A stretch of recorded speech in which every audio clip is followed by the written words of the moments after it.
Hi there, welcome back to LingoBaby. And if you're new here, hi, I'm Julie.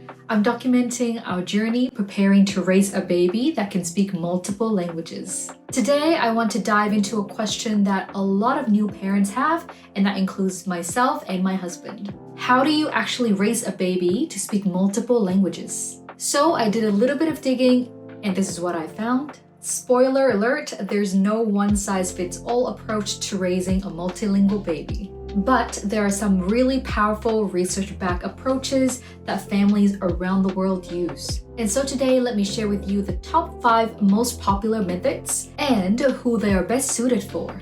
So let's jump right in. First up is probably the most popular strategy, one person, one language, or OPOL for short. And the idea is simple. Each parent consistently speaks a different language to the child. So for example, I would always speak Vietnamese to my child, and my husband would always speak Mandarin. No mixing. This method has been studied for decades. In fact, it's been shown that families who stuck consistently to the OPOL method have the highest rate of active bilingualism in their kids. But you probably have guessed, the key is consistency. If one parent keeps flipping back to the community language, it can be harder for the minority language to stick. And so this method is best for families where each parent is fluent in a different language, families wanting clear separation between languages from birth, and parents who are confident being the language model for the child. And don't worry if it feels awkward at first. Lots of parents say it becomes second nature over time. Number 2, minority language at home. So in this setup, the home becomes a minority language bubble. You speak only your minority language or native language at home, such as Vietnamese, and your child picks up the community language such as English, through daycare, friends, and school. And research has shown that sustained exposure at home is really crucial if you want to keep your minority language alive.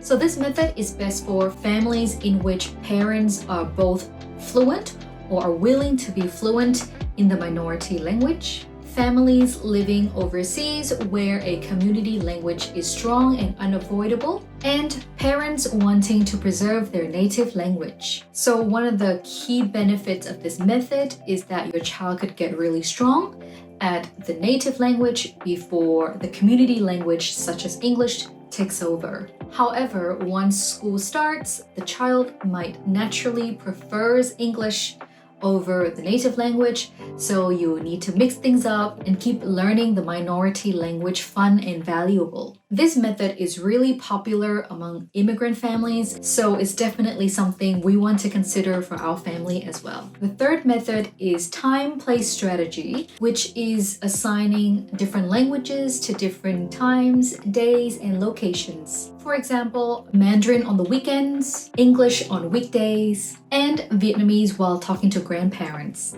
Domain-based bilingualism or different languages for different parts of life is actually extremely common around the world. This method is best for families juggling 3 or more languages, parents who want flexibility and want something that really works for them and can be sustainable in the real world, and families who felt that OPOL might be too strict or too rigid. The flexibility of this method makes it really attractive, especially if you want to honor multiple languages without stressing over every single conversation. Number 4 is mixed language approach. So if you're thinking, well, our families switch languages all the time depending on who we're with, that is totally valid and it is called the mixed language method. So instead of sticking strictly to one rule, parents naturally switch languages depending on mood, visitors, situations, activities. And interestingly, research has shown that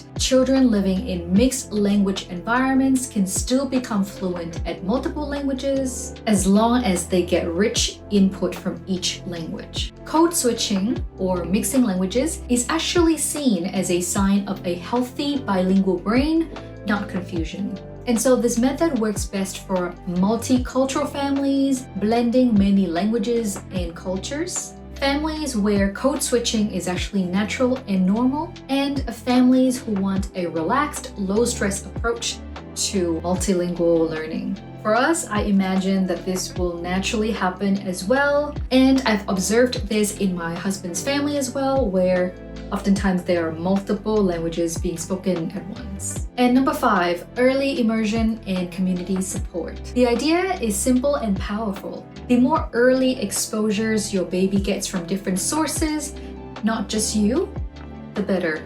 And this could mean bilingual nannies, playgroups, cultural festivals, story time at the local library in a minority language, and video calls with grandparents, just to name a few. Studies have shown that the quantity and richness of language input earlier in life has a great impact on vocabulary growth and later success. And so this method is best for families living abroad who wants to preserve their language and culture, parents wanting a broader social and cultural support for their child's multilingualism, and parents who can access multilingual environments, either in person or online. This approach reminds me that it really does take a village to raise a baby, especially a multilingual one, and we are slowly building the support network for our family.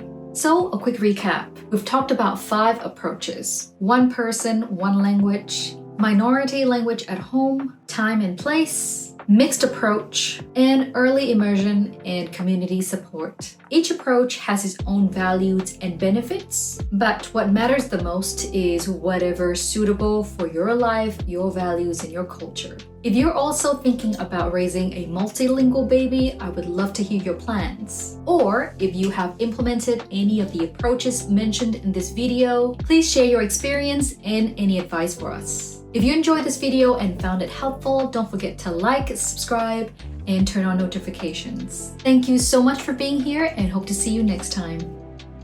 I almost forgot to mention that I designed a free language boost chart for you and your baby. If you want to get it, check out the link in the description below.